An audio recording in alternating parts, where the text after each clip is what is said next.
দর্শক, সালাম স্টিল ভোটের গাড়ি নিয়ে এখন শরীয়তপুরের চৌরঙ্গি মোড় থেকে আমাদের প্রতিনিধি রোকনুজ্জামান পারভেজ জানাচ্ছেন সেখানকার সবশেষ নির্বাচনী খবর। সালাম স্টিল ভোটের গাড়ি আজ শরীয়তপুর চৌরঙ্গিতে। আমি যদি জানাই যে শরীয়তপুর মোট তিনটি আসনে প্রার্থী রয়েছে 16 জন বৈধ প্রার্থী, অর্থাৎ এই বৈধ প্রার্থী 16 জনই কিন্তু ভোটের মাঠে রয়েছে এবং তারা ভোট প্রার্থনা করছে। এবং আমি যদি জানাই এখানে মূলত লড়াইটা হবে বিএনপি এবং জামাত শিবিরের মাঝেই।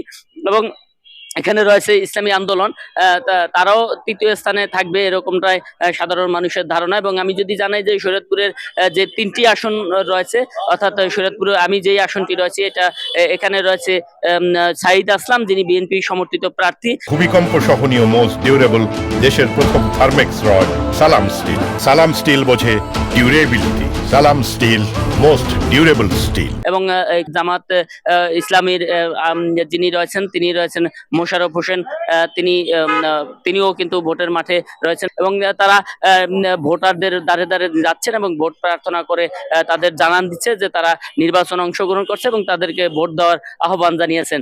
এই ছিল আমাদের সালাম স্টিল ভোটের গাড়ি থেকে সর্বশেষ শরীয়তপুরের চিত্র।